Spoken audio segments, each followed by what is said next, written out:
Today I have Joshua Erickson back on the podcast to continue our series on the Jewish calendar and holidays.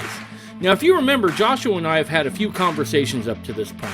If you haven't listened to any of our prior conversations, I would strongly encourage you to go back and listen to those episodes first. They are episodes number 15, 27, 28, 30, and 40. The reason for this is that they all kind of build on each other. On this episode, we have a conversation about Purim. We talk about the biblical story behind the celebration, the deeper meanings of the story, and how it shows us that even when we don't think God is around, He's always there. And finally, how the holiday is kept today. That's next on this episode of the Mormon Renegade Podcast.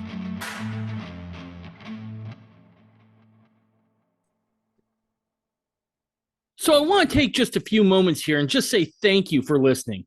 I can never tell you how much it means to me that you spend your time here with me. Now, on top of that, last year I received donations that helped me upgrade the audio, equipment, and software. This year I want to do the same thing for video. Now, if you want to help out and make a donation, you can do that by going to MormonRenegade.com and making a donation there. Also, check out the Mormon Renegade supply store at MormonRenegade.com and pick up some merch. Now, if you can't do any of those, I completely understand. It's not like it's been a banner year necessarily for our finances. So maybe just keep the podcast in your prayers. Finally, as I've started to do more video, there's a YouTube channel up for the podcast. But just between you and me, I ain't going to be there very long because I have a feeling I'm going to get kicked off. So to stay one step ahead of that, I've made a channel on Rumble.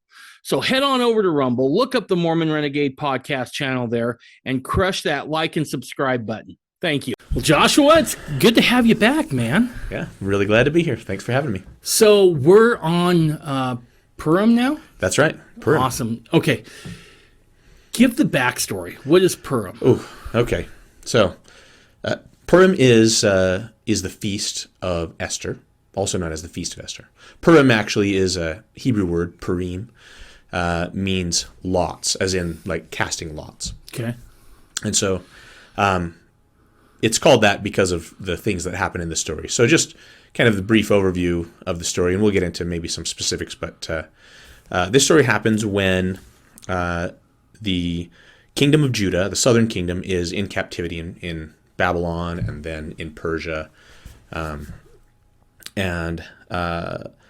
there's the king. The king is Achashverosh, and he has a queen, Vashti, and she displeases him, and he gets rid of her, looks for a new queen, and Esther is comes up as one of the possibilities.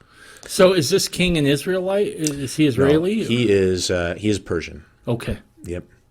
So you know the story probably, or right. Many people do, but just to keep going here, Esther keeps her Jewish identity secret, and eventually she is chosen to be queen, but there's some intrigue on the side. There's the bad guy in the story whose name is Haman, and he has a plan to destroy all the Jews because he's been offended by Mordecai, who is Esther's cousin.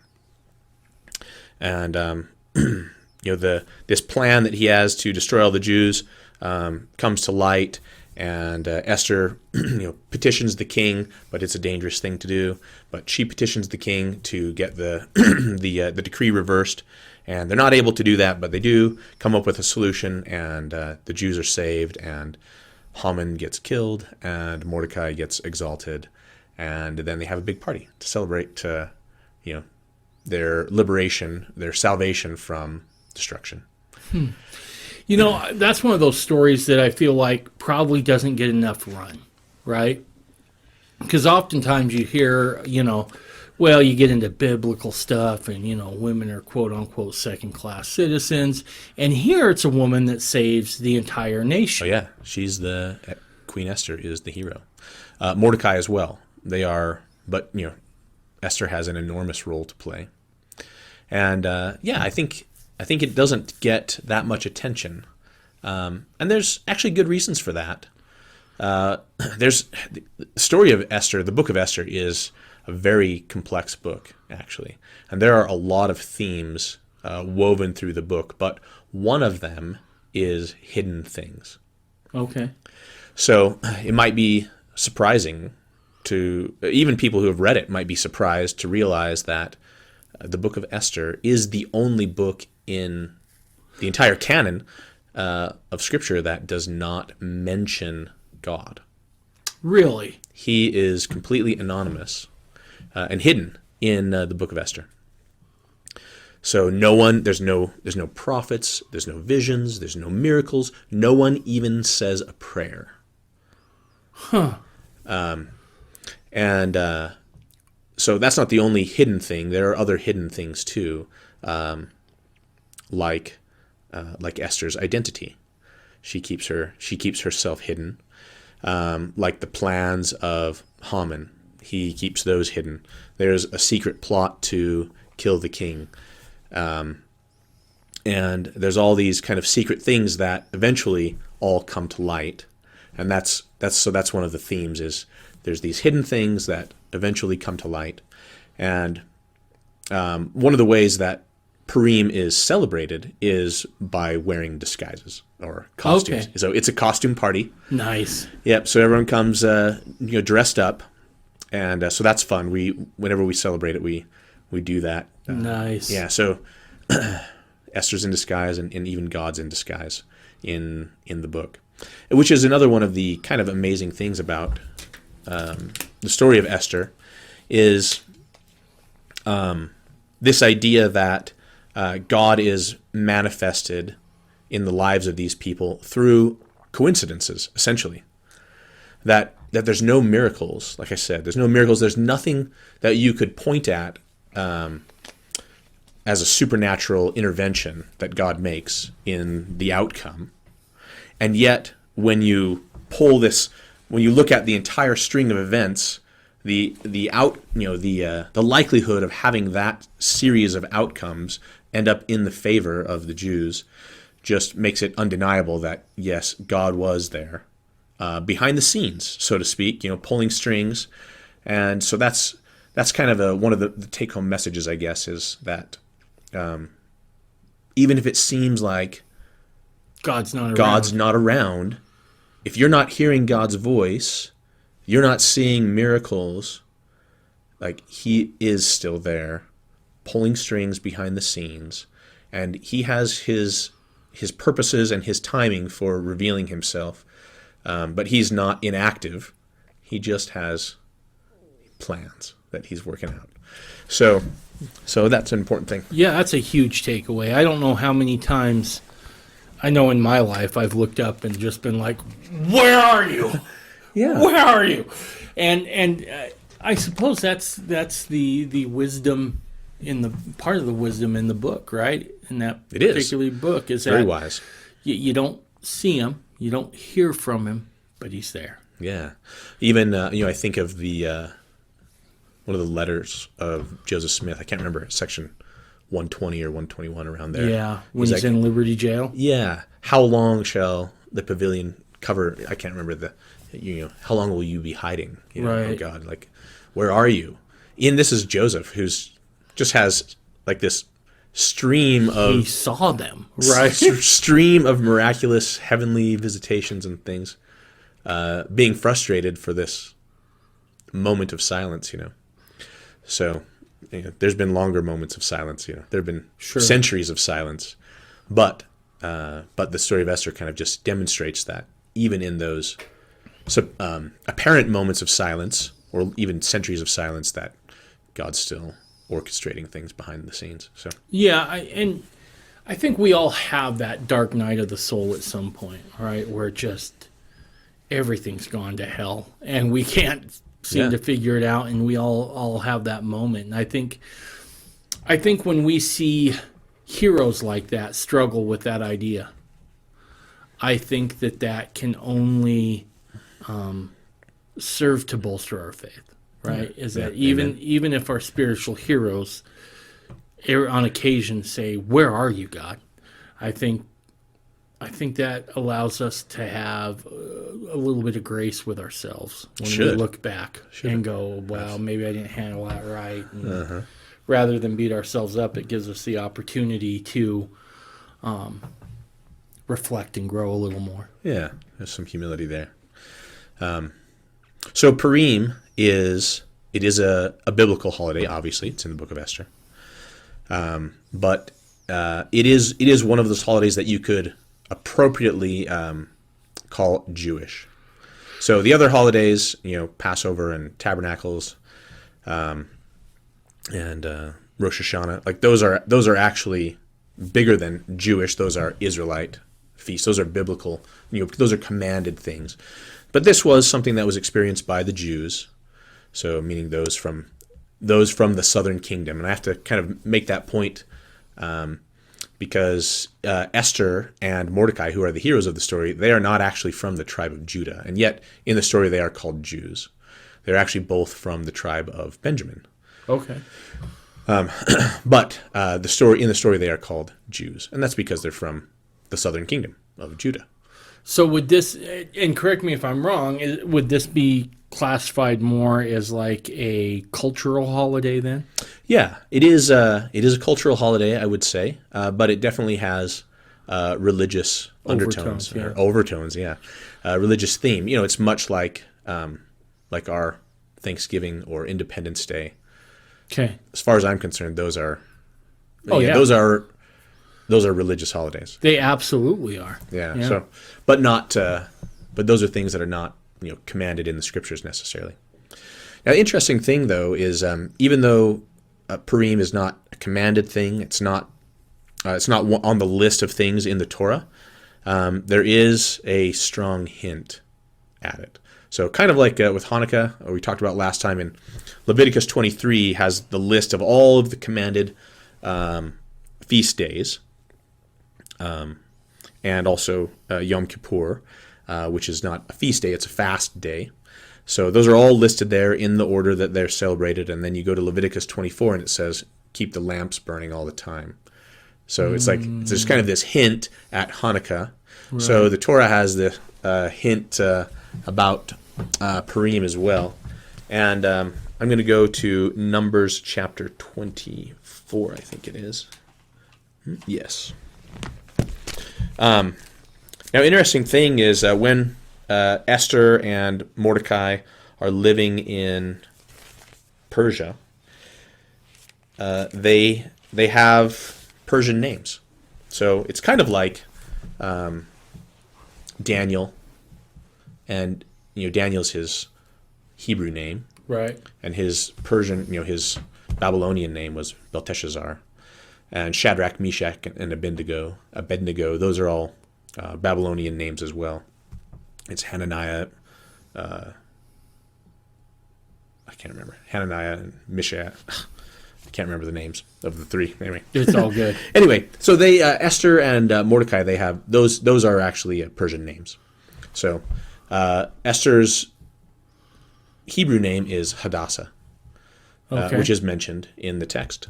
Hadassah, which is the Hebrew word for myrtle tree.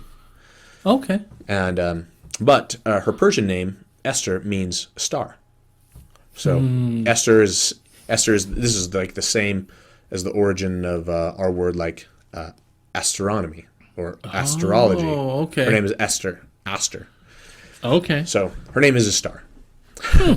So anyway, it's a lot to live up to. That is, yeah. I guess you could think that. So in Numbers chapter 24, Numbers 24. First of all, this is where Balaam is being hired to attempt to curse Israel and just fails over and over.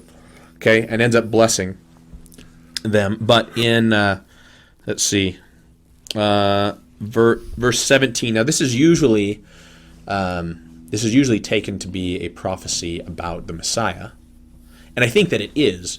But just like the Messiah is, has foreshadowing by many of the prophets and other characters in the scriptures, this prophecy is fulfilled in both Esther and also the Messiah. So in verse 17 it says that in the future there shall come a star out of Jacob, and a scepter.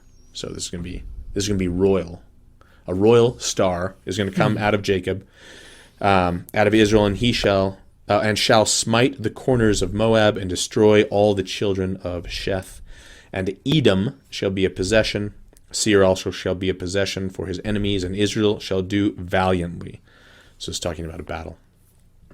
Out of Jacob shall come he that shall have dominion, and shall destroy him that remains in the city.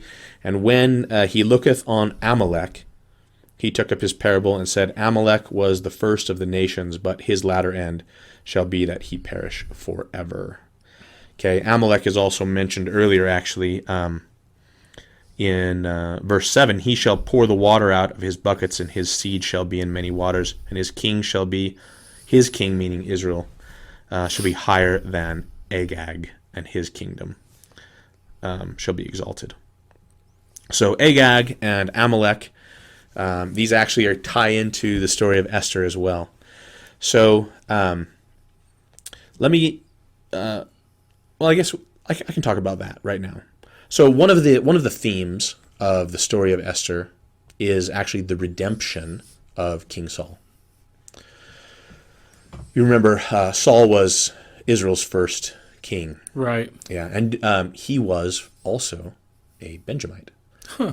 Right. So here we have this first king of Israel, Benjamite, and then we have Esther and Mordecai. They are also Benjamites.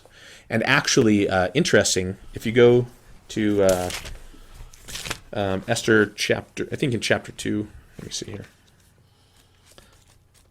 Oh, there you go.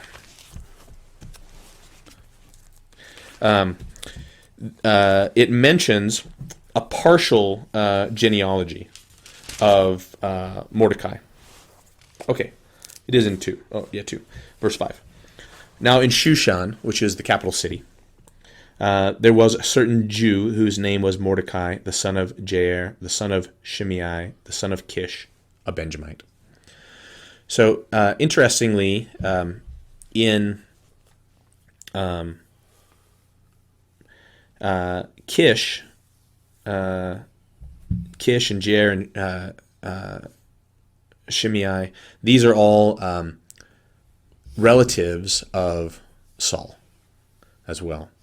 And so by just with this little mention right here, there's a clue. Now there's a larger, like kind of an expanded canon, I would say, of the scriptures called the Targums. Have you heard of the Targums? I have. So basically, I like to think of the Targums as basically like the JST, like ancient JST. Okay. They're the scriptures with like added explanations and clarifications. All right. So in the Targum of Esther, it actually explicitly ties Mordecai to King Saul, like he's a direct descendant. Oh, okay. Okay, and Esther is as well, because they're cousins. Right. So, okay, now ultimately King Saul fails, and the kingdom is taken from him. That's in 1 Samuel 15. Right. I won't go read it, but basically Samuel tells him it's time to go after Agag. And Agag is the king of the Amalekites. And who are the Amalekites? Amalek, the original Amalek, is the grandson of Edom, or Esau. Okay. Okay, so all three of those names were mentioned in Numbers chapter 24, when it talks about a star will rise up with a scepter and will basically subdue Edom, Amalek, and Agag. So okay. So what happens is, well, first let's back up a little bit more. Why is Amalek a problem? Well, when the children of Israel come out of Egypt, and they're going through the wilderness, Amalek, the Amalekites, they actually kind of sneak up behind the Israelite camp and start like killing the stragglers, women and children and people who are lagging behind. And then this is where they have their big battle, where Moses goes up on the hill and he's got his arms held up, by Aaron and Hur. Okay. Yeah. Aaron and Hur, and Joshua is down there as the commander of the army. And eventually Amalek is defeated, but not entirely. They just defeat him in that one battle. So eventually they get established in the land. Saul is chosen to be king, and Samuel says it's time to go and take care of the Amalekites for what they did, and they're still, they still want to destroy Israel. So we're going to go take care of that. And Saul is told to spare nothing, right? He says, wipe out everything, man, woman, child, and even the cattle, sheep, cows, everything. And also all of their stuff, whatever treasure you may find, do not touch it. So Saul goes and carries out this mission, and then they're successful in the battle. Saul wins. Agag is the king of the Amalekites at this time. So Samuel comes after the battle's over and says, "Oh, how did you do?" And Saul says, "Oh, we did excellently. We fulfilled the words of the Lord completely." And in the background, there's like this, and Samuel says, "What is the sound of all this cattle I hear? Why does the army have a bunch of cattle?" And Saul says, "Oh, well, we saved all those are spoils." And Samuel's like, "You were told explicitly not to do that." And Samuel says, "Oh, well, but we're going to offer these as sacrifices to the Lord. So that ought to be pleasing to him." And right, this is the famous line where Samuel tells him, the Lord would rather have obedience than sacrifice. Right. And then Samuel's like, "Well," Saul's like, "Well, we also saved the king alive here too. Look, we got him right here. Here's Agag." And Samuel's like, "What are you doing?" And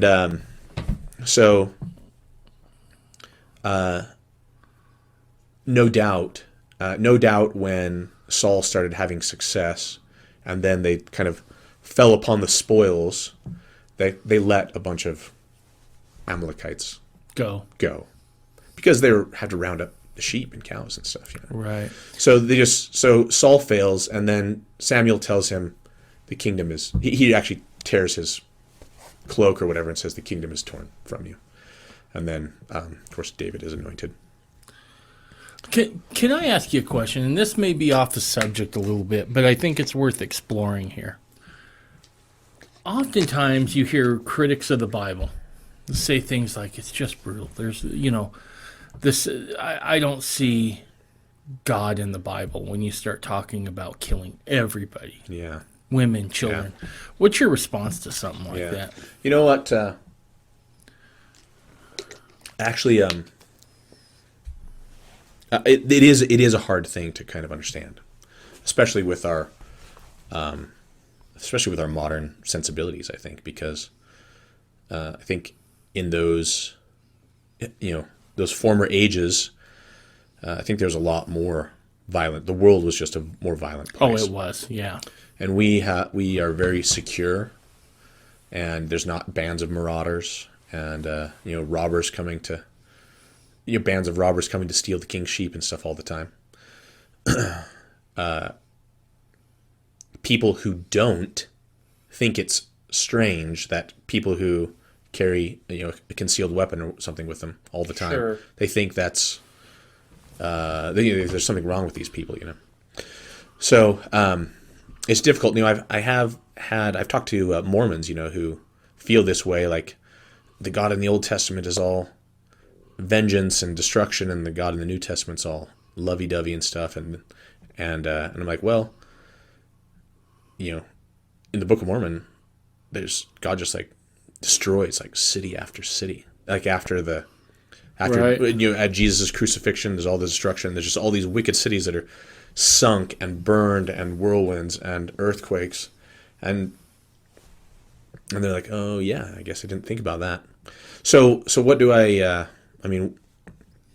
what's my answer to that? Ultimately, I think it's you have to realize how utterly depraved and wicked the people who are destroyed are. Same with the worldwide, the flood with Noah. The Canaanites in particular, right, which is what we're talking about here with the Amalekites too. They were committing on the regular every abominable, violent, depraved act that could be done. And God said their wickedness is full and overflowing, and so the land needs to be cleansed. And to be honest, I think, I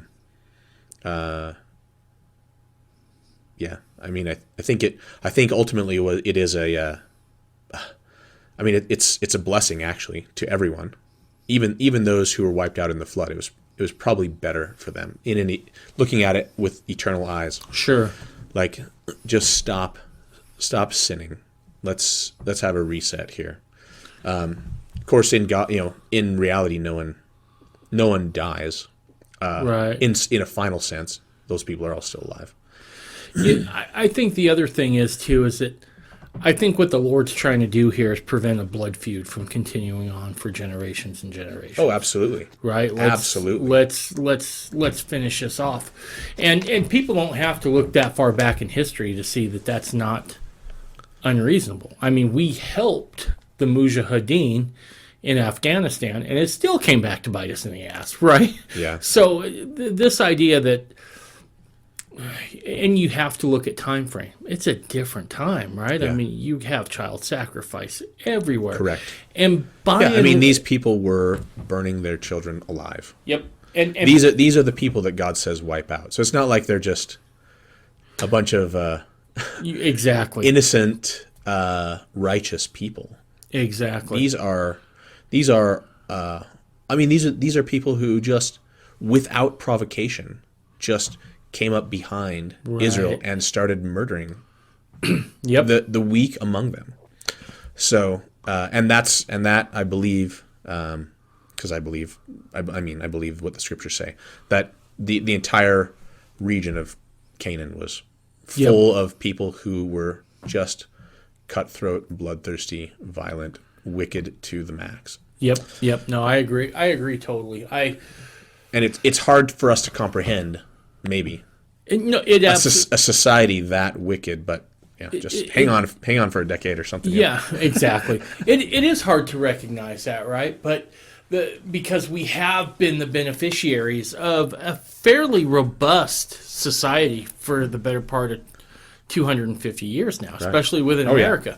Yeah. And so to have that just pop out at you at the Bible, I can see where that might throw some folks, but it takes a little bit of, before you throw the baby out with the bathwater, let's look at everything around there. And it was a much more brutal time than what we're in now. Absolutely. So that's the downfall of Saul. He hangs on as king for a while, until David is grown, and Saul is eventually killed in battle. Commits suicide, attempts to anyway, and but that was kind of the breaking point as far as the Lord was concerned. Like, that's it. Like, the kingdom is going to another line, and Saul's children are not going to be kings anymore. But in the story of Esther, we actually have Saul's descendants becoming royalty again. A redemption. It's a redemption of Saul and his line. Yep. So, and it happened actually in, we'll get to that. Let's go talk about the story a little more, I guess, a little more depth. So, so the story starts out, actually, this is another theme. This is another theme throughout the book is drunkenness. There's, I counted them before I came over here. There's like 6 huge drinking parties. Well, I don't know about huge drinking parties. There's 6 drinking parties of various sizes that are mentioned, and I think that's part of the analogy with the God being hidden, is also just that the people in the story are like kind of unaware. They're drunk, right, and they're just kind of oblivious to the meaning and the significance of the things that are happening around them. And that's, I think, part of the symbolic reason for including accounts of all these drinking parties. Yeah, there's some, as a guy who used to drink a lot, there's some pretty strong analogies there, right? Because if you're drinking on a regular basis, even when you're quote unquote sober, you're not really sober, right? You're still kind of out of it. You're still a little slow, trying to gather your senses. So yeah, a little foggy. Yep, a little foggy in the brain. So Ahasuerus, he becomes king, and like to celebrate, he throws a 6-month long drinking party for all the princes and nobles. Okay, and then when that's over, he throws another drinking party for everyone in Shushan, which is the capital city. All the people, everyone, rich and poor, come for a whole week, and just the wine is just poured out. People can drink as much as they want. No one's required to drink. It specifically says like people can just do whatever they want and just have a good time. So more than half a year, there's this drinking party. That's how Ahasuerus starts off his coronation or whatever. Right? In my younger days, I would have been like 6 months, rookies. So during this, he's had while he's having his feast and drinking party, he calls for his wife, Queen Vashti. Of course, she is the queen. Now, Ahasuerus, he has a harem as well, but he has one queen who's Vashti, and she's reputed to be extremely beautiful, maybe the most beautiful, fairest of them all. I don't know. Right. And so some of his princes and stuff, he's talking and bragging, and he says, "Call for Vashti. Tell her to come up here, so everyone." And he's drunk, right? Tell her to come up here so we can all look at her and see how beautiful she is. I only laugh because this will tell you how flawed I was. And still am to a large degree, right? I'm not drinking anymore, but I can understand I just imagine like, see my wife, she's so hot, bring her up. Yeah, come here, honey. So, of course, he sends messengers. Now, Vashti, she's having her own party with the women. Okay. And she is she's the great-granddaughter of Nebuchadnezzar. Okay. So, I mean, she's from a royal family, and she's not drunk, I don't think. But they come and request her to come and show off her beauty, and she says, no, like I'm not going down there to hang out with a bunch of drunkards, a bunch of drunk guys, yeah. And so the king is upset about this, and one of his counselors, who is Haman. It's a different name though. It's Memucan, but the Jewish tradition says this is Haman. He comes up with this idea. He says, "Get rid of Vashti, and find someone better, someone who will respect the king, and write a law throughout your kingdom that all the wives have to respect their husbands." And he says, "Okay, that sounds like a good idea." So Vashti is probably why he was still drinking too. That's a great idea. Vashti is disposed of. It doesn't actually say. There's dispute among the rabbis, whether she was exiled or executed, even possibly.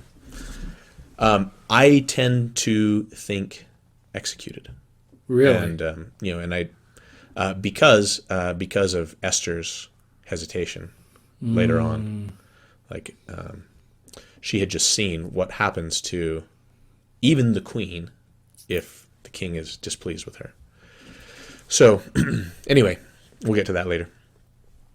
So they send out messengers throughout the kingdom to bring the eligible maidens to come and try out for the position of queen. Yeah, just so.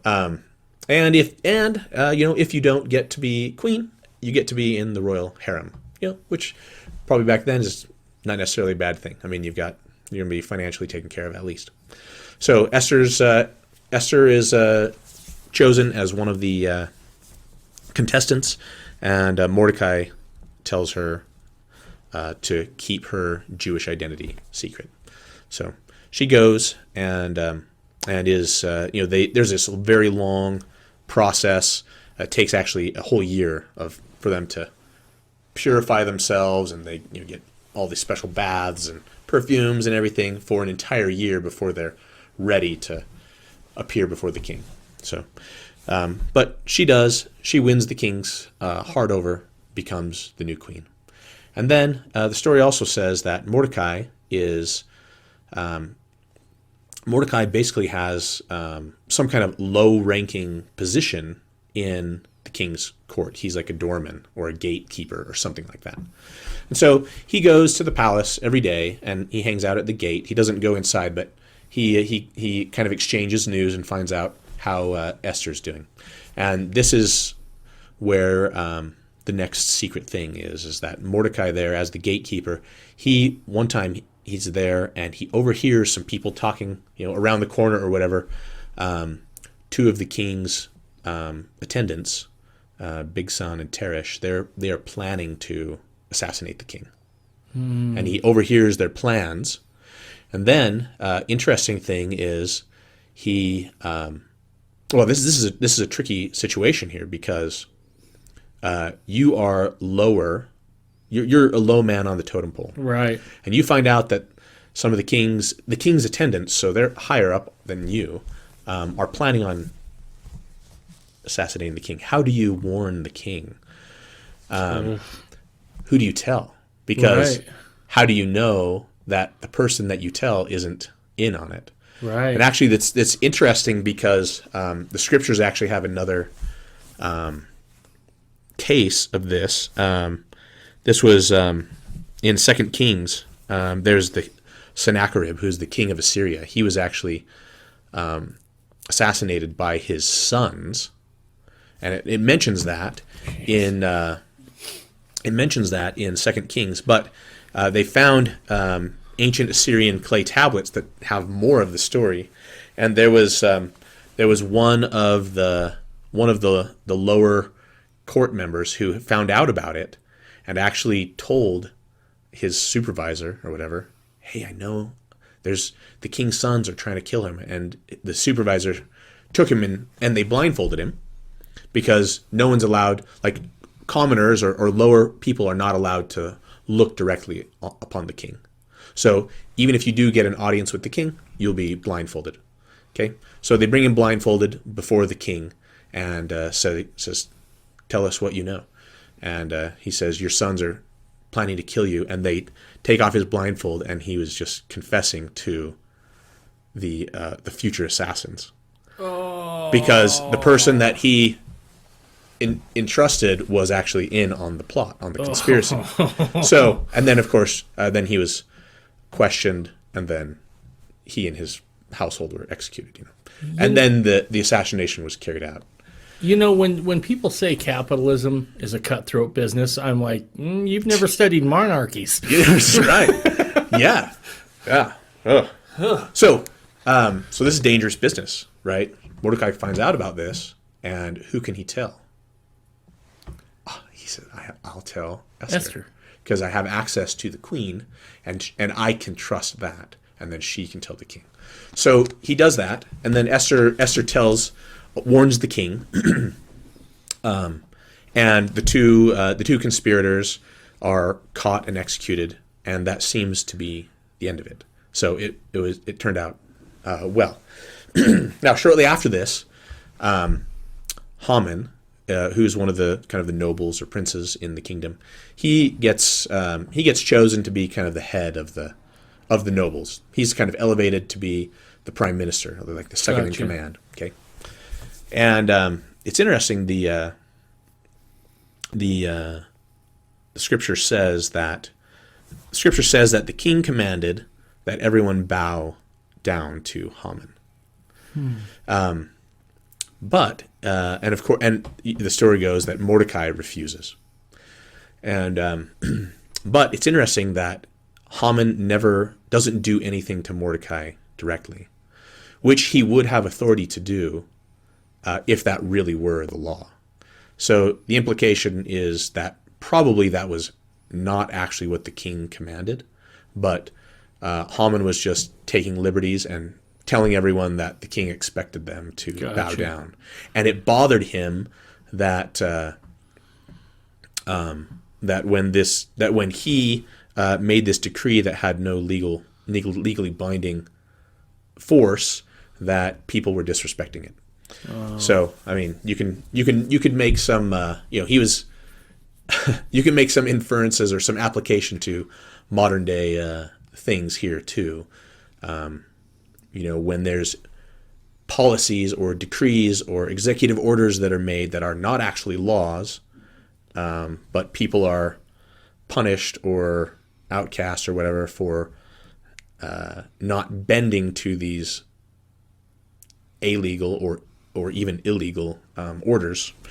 That's the situation that Mordecai was in. Now, he gives the reason why he doesn't bow to Haman is because, he says, it's because I'm a Jew. Now, this is kind of interesting because in the scriptures that Jews do bow to people. Okay, but interesting is that when it mentions Haman, it specifically mentions part of his genealogy as well, which is that he is a descendant from Agag. So here we have Mordecai, who's a descendant of Saul, and Haman, who's a descendant of Agag, so there's some tension there. Friction. Yeah, right. Yeah. Okay. He's really mad about this, and every time he rides past Mordecai, who's the gatekeeper, so Mordecai is seeing him frequently. It's not just someone out in the marketplace or whatever. It's someone in the palace who is refusing to obey this order. And so he goes to the king and says, there is a group of people, and he keeps it secret. He doesn't say who the group of people is. But the king isn't really paying attention because they're actually drinking while they're doing this. Okay, so he's like, there's this group of people who are in your kingdom, and they do not obey the king's laws. He doesn't say what laws or what the specifics are. He says they don't obey your laws, and it will be good if we could get rid of them. And Haman says, I will even pay out of my own pocket the soldiers' salaries, or at least part of the soldiers' salaries, to take care of this problem. And the king's like, yeah, sure, whatever. Here, take my ring. Go ahead and write a law, and seal it with my signet.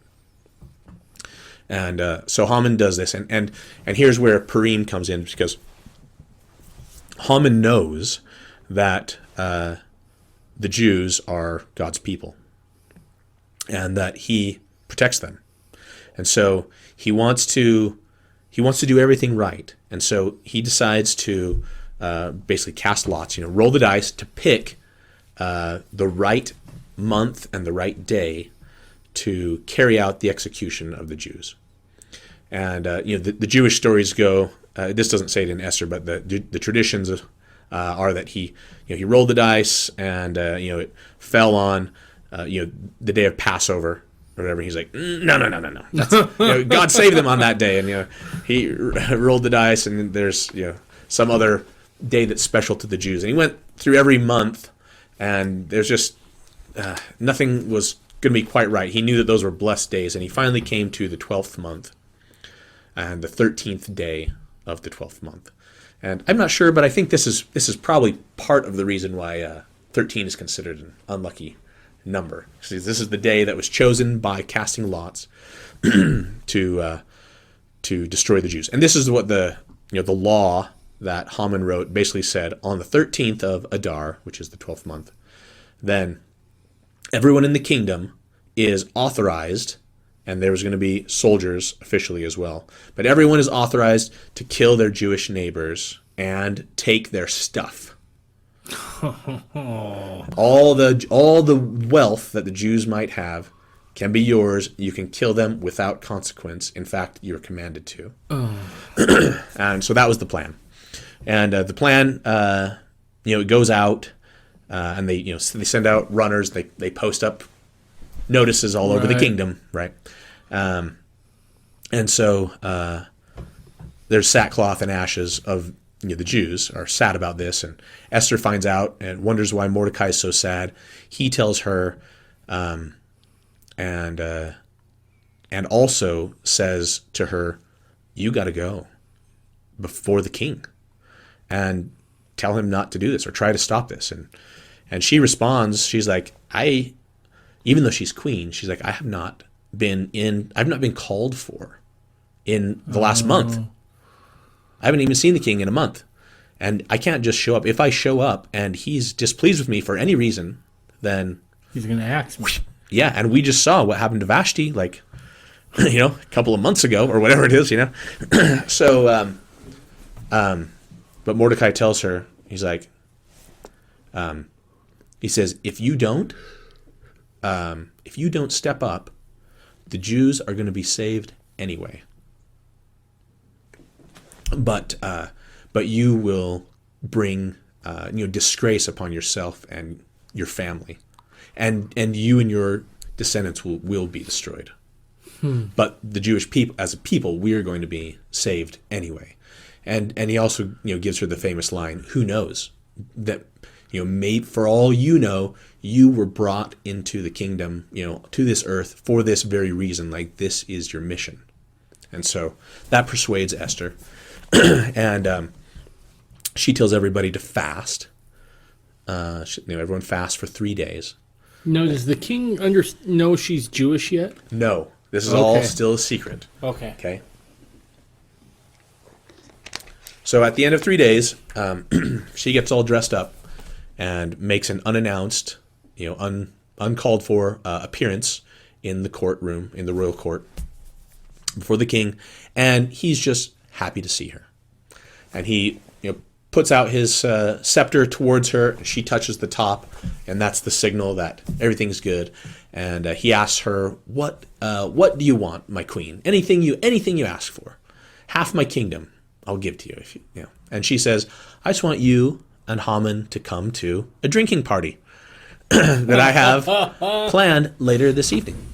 And he says, Done. "Wonderful, done. Yeah. Haman, let's go. Get ready, And so they go to the drinking party, and Haman is so excited about this because it's just the king and he are like the only ones invited by the queen to this party. And he's like, "This is awesome. Look, the king just elevated me, and now the queen is elevating me. And and I have plans to get rid of all the Jews, which will get rid of my enemy Mordecai. And this will be so awesome." And so the king, Ahasuerus, he asks Esther, he's like, "Tell me what you want. Like, you don't want me to just come to the parties. Surely you must have something else that you want." And she says, "Yeah, I want you to come to another party tomorrow. And then I'll tell you." And he's like, "Okay, this is great." And Haman is overjoyed that he gets invited to a party, another drinking party, the next day with the queen and the king. This is great. And as he's leaving the party that evening, he passes by Mordecai, who does not bow to him. And he was on this high, this emotional high, and he says, all of the honors that have been given me by the king and the queen and my position, they all mean nothing to me as long as Mordecai is alive. Like, I would rather have him dead than all the success in the world. That's what. Okay, so this is the spirit of Agag, right? And I got to admit, I feel the same way about the Chicago Bears. So I mean, I get it on some level. He goes to his wife, Zeresh, and she says, "Just go. Like, you're being exalted right now. Like, the king supports you and honors you. The queen supports and honors you. Just go ask the king for permission to kill Mordecai." And he says, why didn't I think of that? This is a great idea. It's a great idea. So he said, so that night he has a gallows built in his courtyard of his house, like in his backyard. He has, or probably front yard. He has a gallows built 50 cubits high, it says. He's going up front and center, up close and personal. He's like, "I am," and he's going to go tell the king, "Hey, I built the gallows already. I want to kill this guy. Will you give me permission?" And so, meanwhile, the king that night can't sleep. and he's tossing and turning, and finally, he brings his servant in and says, read to me from the Chronicles of the Kings of Persia. And and all of these things are by chance, right? By chance, this night, the king can't sleep. By chance, he decides, rather than counting sheep, I'm going to have someone read to me from the Chronicles. Should be boring enough that I could go to sleep. By chance, the book opens up to the place where it mentions how Mordecai saved his life from the assassination attempt. Oh. And the king says, keep reading. What did we do to honor Mordecai? And the servant says, nothing. We didn't do anything. And the king is just like, what? We didn't do anything for the guy who saved my life? How can that be? And right at this kind of moment of amazement, Haman comes like knocking at the door. Like he can't even wait till morning. And the king's like, who's out there? And it was Haman. And so he says, let Haman in. And he says to Haman, Haman, just the man I wanted to see. Tell me, what should the king do to honor, the man that he is pleased with? And Haman, in his mind, is like, who could the king be talking about except me? Yeah. And so Haman tells the king, okay, this is what you should do. You should take that man and put your royal robe on him, and put your crown on him, and put him on the king's horse, and have one of your most noble princes lead the horse through the streets of Shushan, the capital city, proclaiming, "Behold, everyone, this is what the king does to the man that he desires to honor." And the king says, Haman, I want you to take the cloak and take the crown and do all those things that you just said to Mordecai.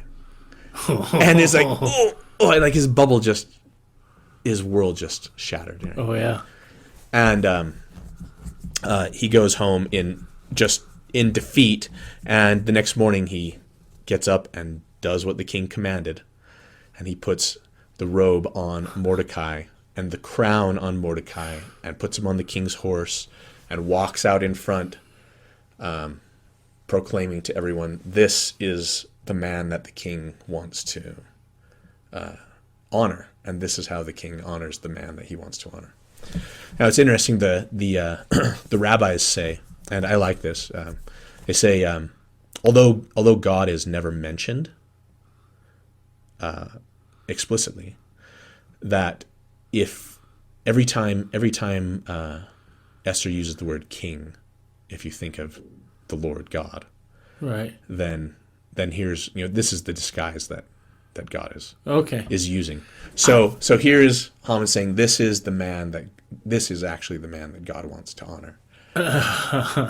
So I gotta tell you, I'm thoroughly enjoying this story more than any others, because one, it feels a little more, even though there's some serious intrigue at play, it feels a little more lighter, right? The other thing is, it is humorous. Yeah, I mean, it is so funny and dark and There's like, I'm thinking of all these characters, right? You got Mordecai, who's just a good guy, just trying to do what he's supposed to do.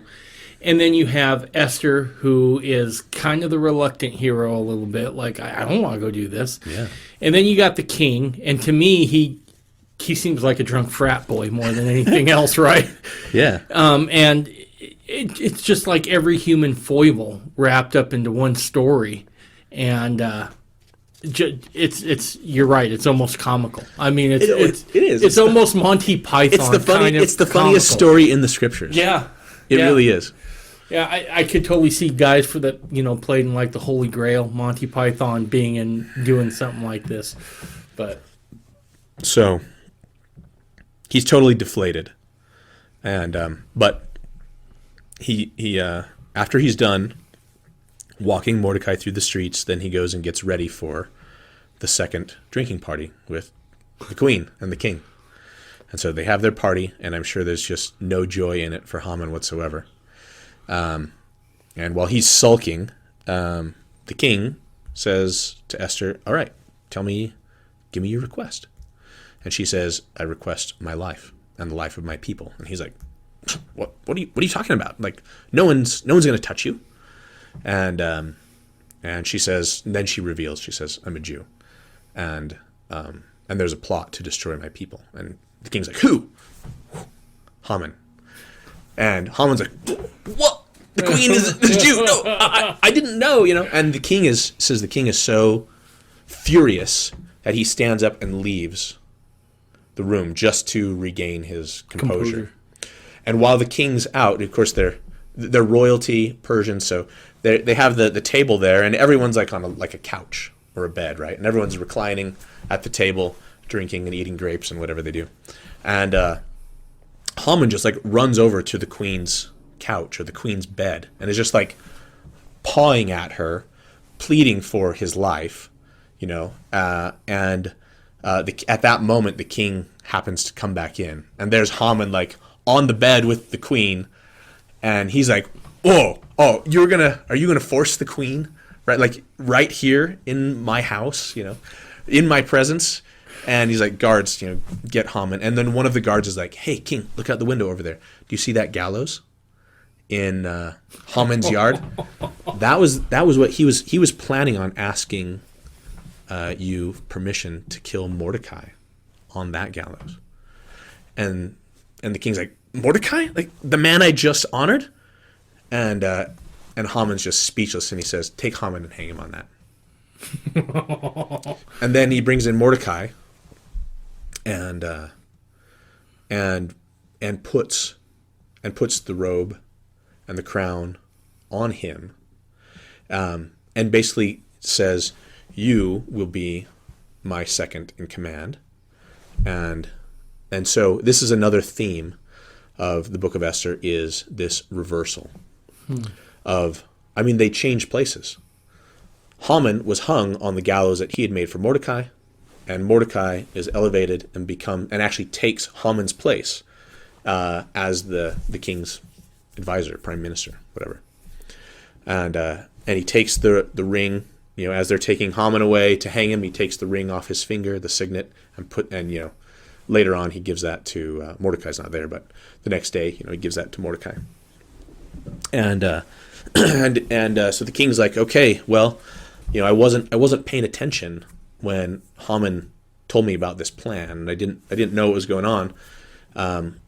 What do you want me to do? And Esther and Mordecai are like, you need to save our people and write a law and reverse it. And he says, I can't do that, because once a law has been written, then it cannot be undone. But I'll give you my ring, and you can write a new law, whatever you can think of to help your people. And so what they decide to do is a new law that says that with royal approval, the Jews may defend themselves. Like, it is perfectly legal for the Jews to defend themselves, and that the royal favor, or whatever you want to say, is with the Jews now. Okay. And then to show that this is the case, like Mordecai does go through the streets again with the king's robe and the crown, and he's second in command. And there's a lot. In Esther it says that a bunch of the people who were enemies, they start to have second thoughts about carrying out these plans, because the tide has changed here. And a bunch of people who maybe were kind of just ambivalent actually join with the Jews and convert because now Judaism is favored. Yeah. So the 13th of Adar comes, and there's a big battle in the palace city, Shushan, and also in the larger empire. And basically the Jews are victorious on the 13th, and so on the 14th, people outside the capital city, they have a big party, to celebrate their deliverance. Inside the city, they fight for an additional day. So they fight on the 13th and they fight on the 14th, and then on the 15th, when they're in the city, they have a party. And so those 2 days, the 14th and the 15th, those are the days of Purim that they celebrate. That's where the party aspect. That's where the party comes from. Now, I'm going to read. So I'm going to mention a couple more. Of course, there's this theme of chance and coincidence, and with the Purim, which the lots, and the scriptures have a bunch of times when lots are cast too. It's actually interesting though. Like in Proverbs chapter 16, verse 33, it says, "The lot is cast in the lap, but the outcome is the Lord's." Basically, that's a paraphrase, but it's like lots are used to make decisions, and you like have some control over the die or the straws or whatever it is you're doing, but the outcome the Lord will use. So there's a bunch of times in the scriptures when lots are used. Nephi and his brothers, they cast lots to decide who's going to go try to get the plates. And even though the first, Laman fails, Laman fails, even though the lot was cast for him. Like, I think that's actually shows God's hand. And then they all go together, right? And they all fail together. And so this is like the oldest doesn't have a right to the plates, and as a group they don't have a right to the plates. They are Nephi's. Gotcha. Of course, they cast lots to decide, like the apostles decide who to replace Judas with, right? And they decide Matthias. Anyway, there's lots of other times, including the land. The land was supposed to be divided by casting lots. And we still call land lots, right? Yep. So that comes from that idea of, like, Joshua was supposed to cast lots to decide where the tribes get their inheritances. So anyway, so that's one of the themes. Another one, as I mentioned, is this turning things upside down. And the scriptures are kind of full of this too, but this story just illustrates it so perfectly, about the weak things being made strong, strong things being made weak, valleys being exalted, mountains made low, first last and the last first. And so this happens.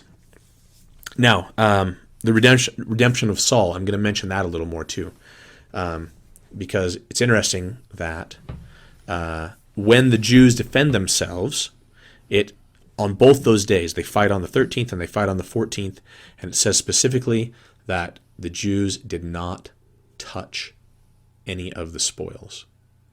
Oh, harking back to Saul. That's right. And what was happening there. Yep. So this is the redemption of Saul. But it was the other way around. The law that Haman had written said, you can go kill your neighbors and take their goods. But when the Jews defended themselves, they didn't. They just left everything for whatever whoever is supposed to inherit the dead people's property. But this is again, the redemption of Saul by his descendant Mordecai, who wasn't the king, but symbolically he was the king, right? Yeah, because he was wearing the crown, wearing the robes, on the king's horse, parading around. Here is the king essentially succeeding at the task, specifically against Agag, because remember Haman is the descendant of Agag. Right. Succeeding against Agag, where his ancestor Saul had failed. And then the other, another really interesting thing about Purim is that it has some interesting ties to Yom Kippur.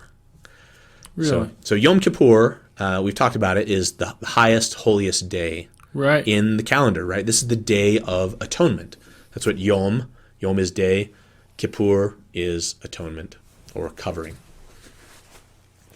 If you go to Leviticus 20 or 23, like I mentioned before, that it has all the feasts, and when it talks about Yom Kippur there, though, it actually the word is Yom Kippur, and that word is in other places, but in Leviticus 23, it actually says Yom HaKippurim. So, and yeah, it's if you read the word one way, Yom is day, and then HaKippurim means the day of coverings. It's actually plural, or atonements. Okay, the Day of Atonements. But you can actually break the phrase up in Hebrew a little different way, and you can say Yom Haki Purim, which means a day like Purim. Oh. So how is Yom Kippur like Purim? There's actually some very interesting parallels. Of course, there's these also big drastic differences too. So on Yom Kippur, the other days, Passover and Tabernacles and the Feast of Trumpets or Rosh Hashanah, those are days that are kind of mixtures of spiritual. There's spiritual things, but there's also physical things too, because it's a party, right? And you have a feast and you have friends over. But there's also prayers and recitations and meditation and all those things. Yom Kippur is kind of one extreme end of that, though, because there's nothing physical on that day. Nothing to do. There's no party. There's no feast. You're just pulling for the priest to get his job done. That's exactly right. You just pray and hope, and it's all spiritual. And then on the other end of the spectrum, we have Purim, which is actually all physical. It's just a party. People wear costumes. People act crazy. They sing songs and dance. People go out and visit their neighbors. They take food to everyone.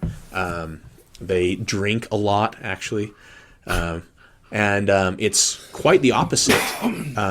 So there's these polar opposites there, and yet there's this. The rabbis see these 2 days as opposite sides of the same coin. Oh, okay. Okay, and as a balance to each other. I was going to say there's kind of a yin and yang thing going on. That's there. exactly right. And that salvation comes through both things, because there is this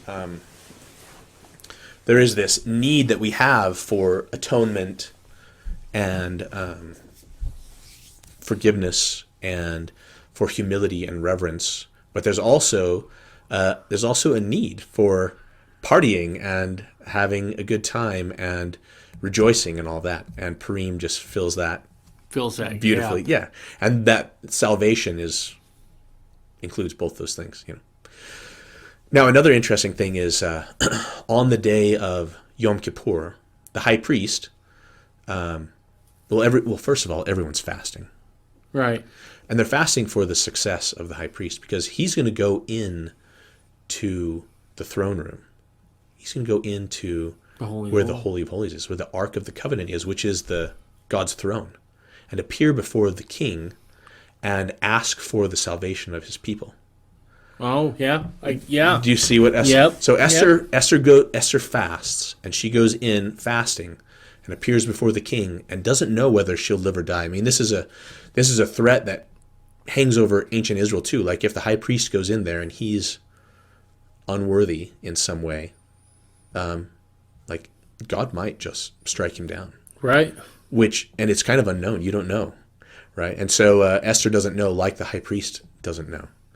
But she goes in fasting and is accepted, and the people are redeemed right. As a result. So the other thing is interesting is all the other festivals and holy days, none of them involve casting lots except Purim and Yom Kippur, because they actually cast lots on the 2 goats. Yeah, that right. is part of Yom Kippur, is casting lots. Okay. For the salvation. Now in the story of Esther, the lots are cast for their destruction, and then on Yom Kippur the lots are cast for their salvation. Right. But those are the only times when lots are cast in connection with a holiday. So there's this beautiful kind of connection there too. And the other The other interesting and kind of beautiful thing, this is kind of the last theme, and then I want to tell about some kind of modern fulfillments, I guess, of Purim. But another thing that's interesting about Purim, and this kind of goes back to the God is hidden kind of thing. When the children of Israel were at Mount Sinai, it was fearful. The mountain was on fire. There was smoke. There was the sound of the shofar. There was thunder and lightning. And God says, "Here's my commandments. Will you keep them?" But it's the answer that they gave was, of course, yes. But you could argue that it was a little coerced. Sure. Because it's like, will you keep my commandments? If you say yes, you'll be my people. If you say no, this is your grave. Right. I will just destroy you right here. Yeah. Right. Like, oh, yes, we'll say yes. I think we'll say yes. And Moses, please go up and talk to him because we don't want to. We don't want to see him right now. This is too much, right? So, symbolically, like this is where God marries, becomes the husband of Israel. Right? This is their contract, their ketubah. But on Purim, we have a choice made by the Jews to be God's people and to own their heritage, own their Jewishness without any coercion. In fact, God's not around. Right. God doesn't seem to be coming to save them. There's no prophet. There's no Moses. And the people probably could just keep their identities hidden and avoid trouble. Keep their nose down. Don't draw any attention to yourself. But even when God's not there, and at the Purim, they say, we are going to be there for God, even though He doesn't seem to be here for us. Right? We're going to be faithful anyway.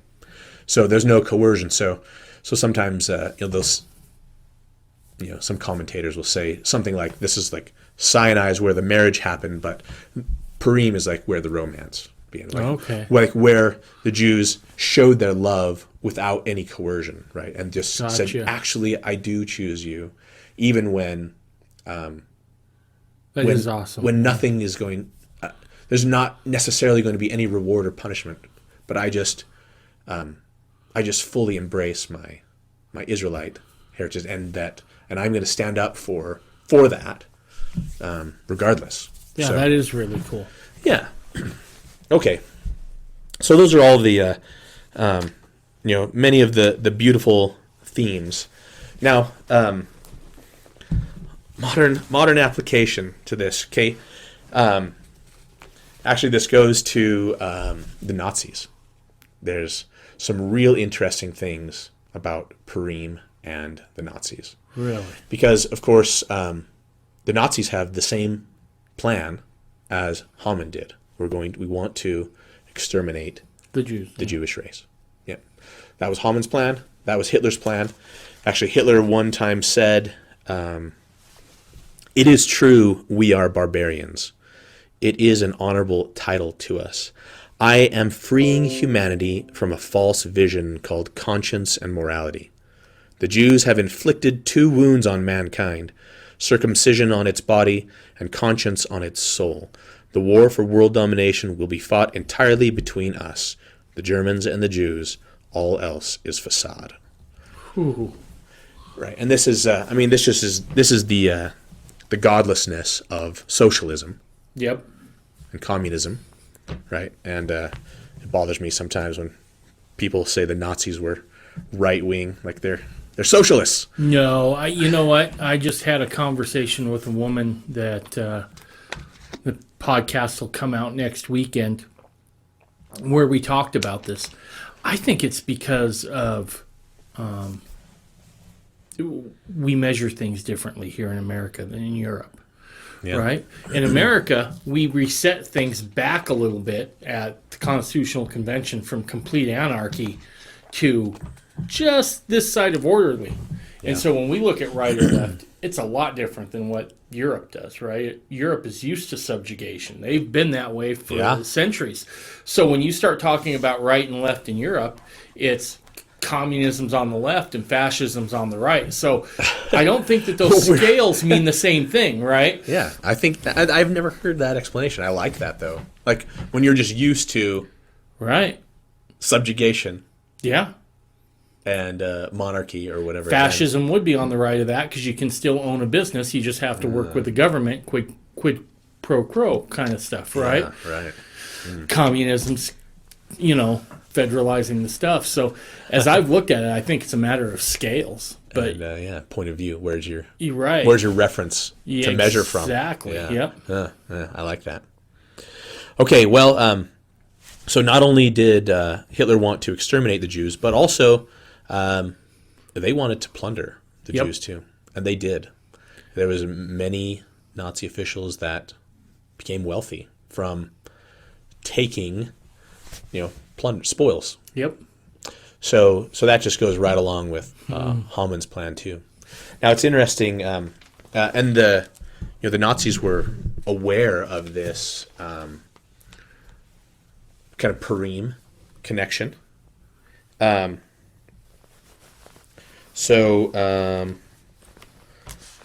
see. I got a little article here. I'm going to read some things here. This is from an article in the Torah.com. It's a website. It's got just Nice. Jewish articles. Anyway, it says the Nazis were well aware of the Jewish holidays and used Jewish festivals for particular savagery. These days had become known to the Jews as Goebbels' calendar, and many atrocities were committed specifically on Purim. So in Purim of 1942, 10. Oh, I didn't mention this. I'm gonna before I read that. I actually need to mention one more thing in the Book of Esther. So Haman had 10 sons. Okay, 10. and they 10, yes, and they lived in Shushan, which is the capital city, and of course they were involved in the conspiracy of their father, right? So,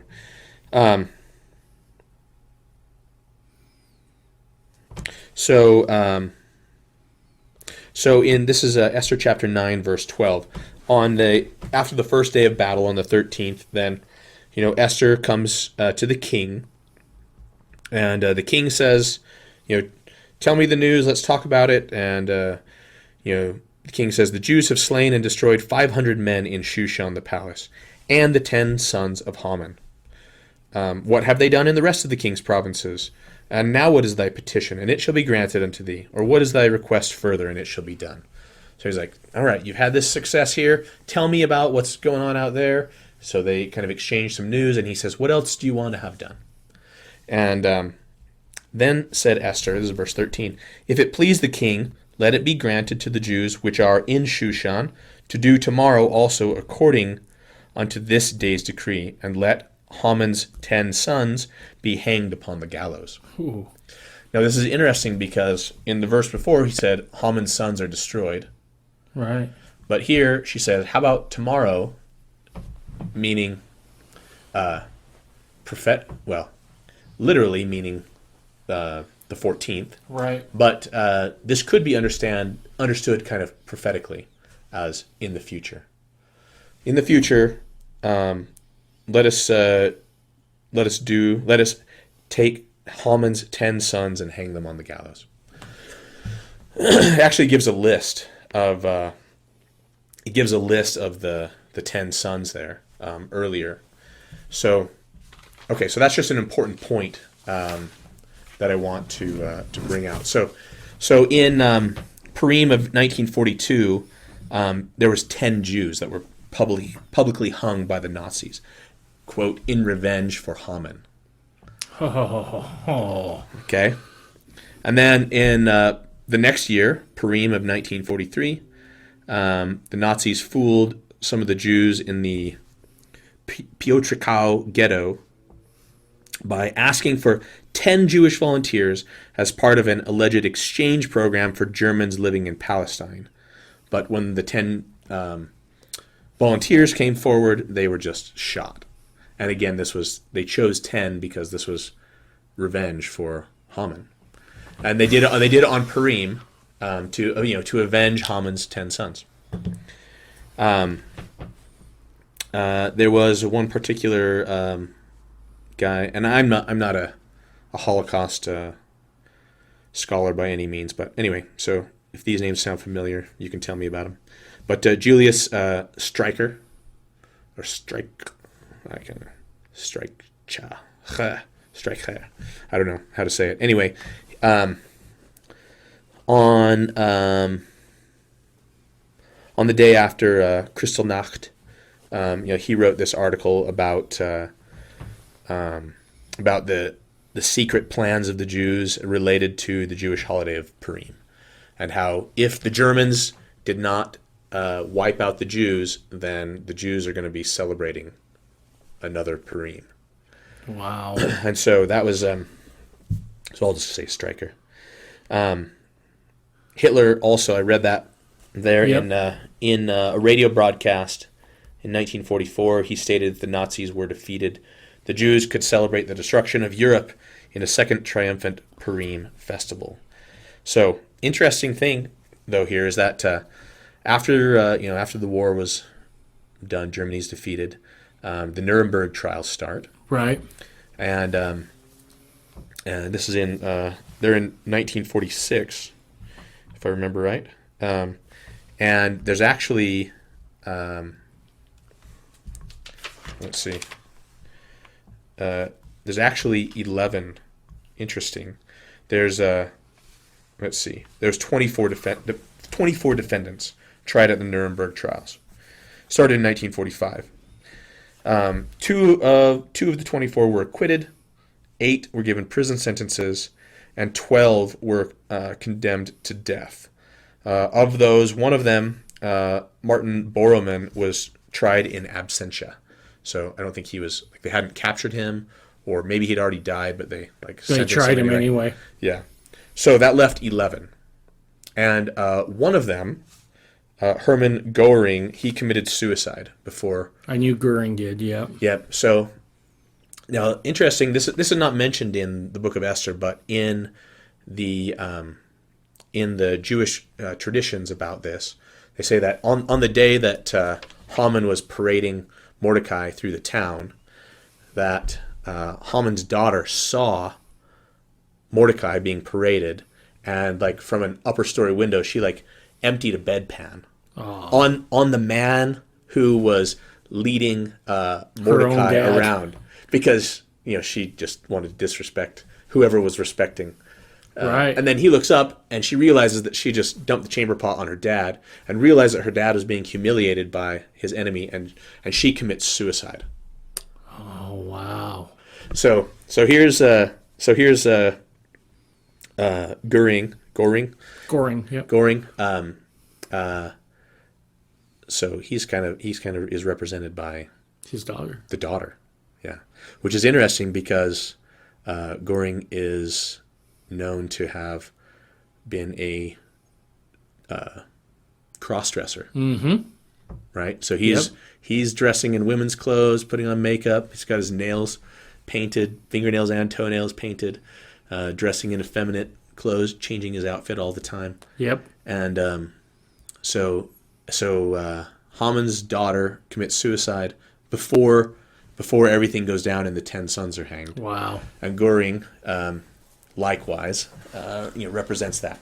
So now the other 10, they're convicted and sentenced, and they all ask to be shot because they're military men. They want to be tried by firing squad. Right. But the court says, no, we're not going to honor you with that way. We're going to hang you 10. And actually, the sentence is given in June of 45, and then there's all these appeals and stuff that goes until October 16th of 1946. which is interesting because that is the last day of Tabernacles. Right. And so,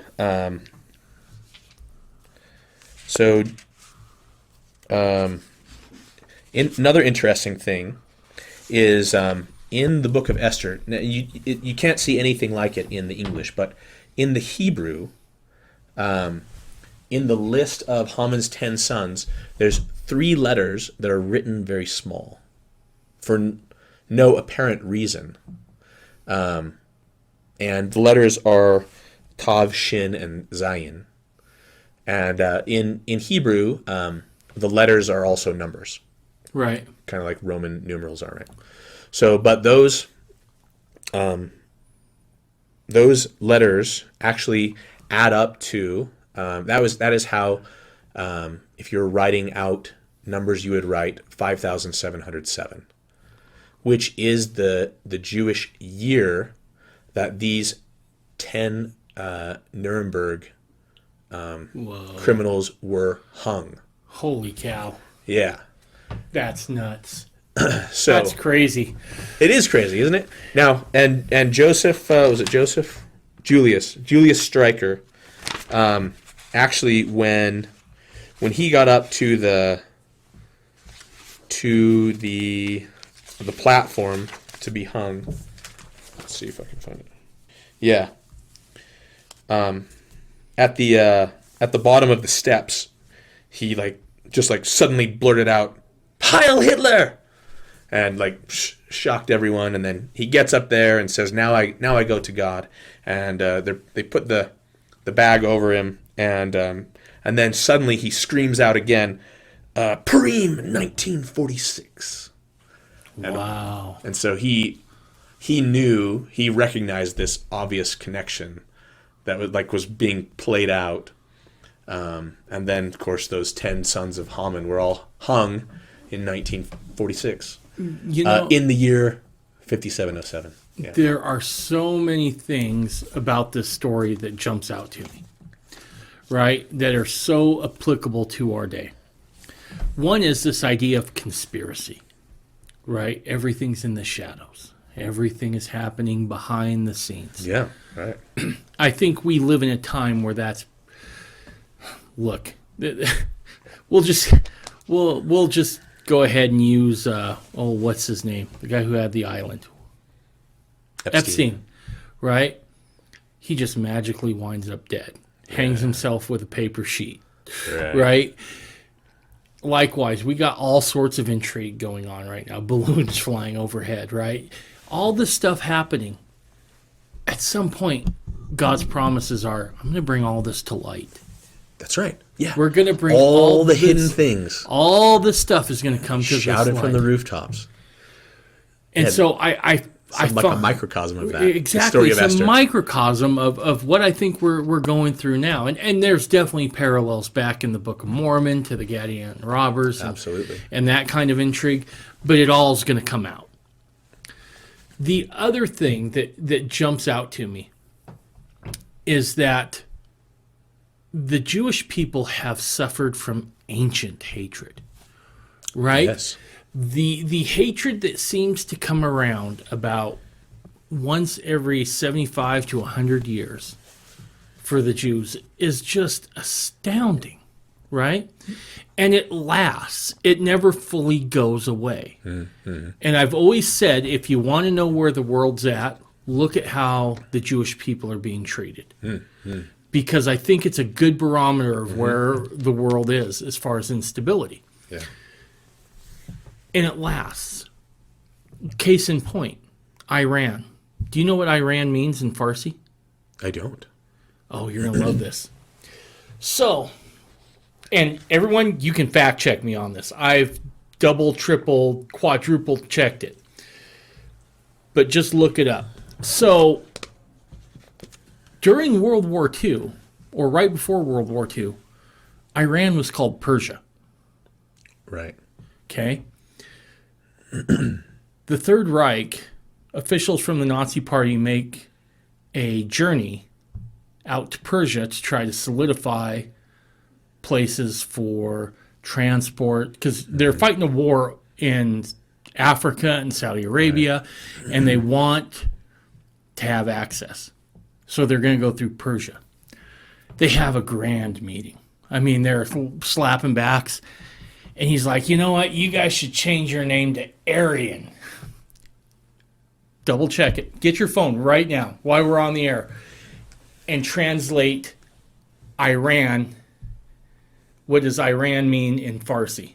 And it's Aryan. Wow. It is craziness. And every time this happens, it lasts forever. It doesn't go away fully. Here it is, right here. English. What does Iran mean? The land of Aryans. Oh, that's the Wikipedia article. That's amazing. Land of Aryans. Yeah. Amazing. Yeah. I knew that, that they were, that the Ottomans, I guess, sent plenty of soldiers to support the Nazi efforts. Yeah. And so I only bring that up because you have to understand that the adversary is never done. And God made a promise to the Jewish people. And he keeps his promises. Mm. That's where the Savior came down through. Mm.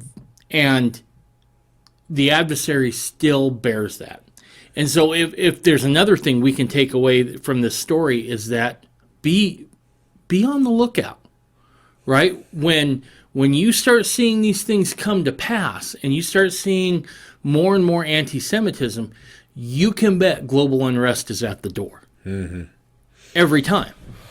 Yeah. I mean, that's, Israel is the centerpiece, right? The linchpin for the end days. Like it's the flashpoint, right? It is absolutely where it all goes down, so to speak. So, but awesome. Good stuff. Yeah. So we are having. So this year, Purim is going to be on the 7th and 8th of March, and which is in the middle of the week. So we're actually having a party on the 11th. So a couple of days later, but that'll be Saturday. At 4 p.m. You can, the Zarahemla Foundation Facebook page should have information about it. But it's a costume party because of all the disguises and secret things, and also it'll be a potluck, and the potluck theme is foods that have hidden middles. Okay. So,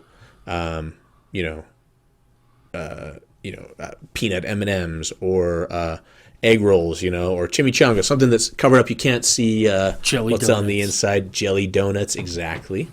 Yep. So you got the idea. Pizza rolls, nice. Pot stickers, all of that kind of stuff. Nice. Fudge dipped Oreos, So what kind of costumes are people dressing up in? Various. Okay. Various. I think. I mean, there's always quite a. Let me see. So last year, I'll tell you what my family did. So, if I can remember all of them, I probably won't be able to remember all of them. But my son was dressed up as a grenade. He's a hand grenade. Nice. I was actually that was actually 2 years ago. Anyway, last year he was a Jedi. Okay. I like to do kind of punny things sometimes. So this is 2 years ago. I wore I cut out some like a fig leaf out of paper and made a little apron, and then I put on my chest some red and blue balloons, 2 of each, with like electric charges written on them. So it was like a helium nucleus. So, but I had the fig leaf, so I was a helium atom. Nice. Nice. Anyway, dumb stuff like that. But I was thinking about just putting on my suit and falling down and just pretend I'm Joe Biden.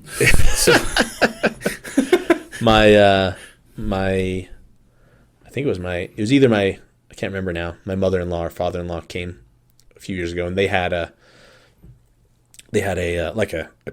cereal box on their back, but it was like all painted all black, and so they said they were a refrigerator magnet. Nice. So it looked like click them on there. Anyway, so a lot of them are just fun. People normally kind of avoid the Halloween type, and gore and goblins and vampires and stuff. Traditionally, a lot of in Jewish circles, they like encourage people to dress up as good characters. As like prophets or Esther or Mordecai, people from the story, things like that. So anyway, it's a fun time. We usually will dress up. We'll play dice games. Cast lots. Yes, exactly. Nice. So we'll play Bug and Yahtzee and 10,000 or Farkle or whatever, if you played any of those games. And we'll also have like a melodramatic reading of the story of Esther. So we won't read. We can read kind of in a abbreviated version so the kids can follow along. But we read the story, and every time Haman is mentioned, then everyone boos and stamps their feet. And when Esther or Mordecai are mentioned, then everyone cheers and blows their noisemakers or whatever. Nice. And so that's fun. And eat our foods with hidden centers. I like it. So it's a fun time. Awesome. All right. And when is that going to be again? It's going to be March 11th. So that's Saturday. Okay. And 4 p.m. is when we're going to kind of gather. We usually gather and play games while food is preparing, and then. Perfect. Well, I'll go ahead and mention that too a bunch until then, and we'll. Okay. Sounds good. Some support. Dude, it's always fun when you come over. Yeah. It's a pleasure. I love having you here. So, all right. Next one's going to be Passover. Yeah, Passover and unleavened bread. Awesome. I can't wait for that one. That one's going to be epic. That one will be a big one. All right, everyone. Bye.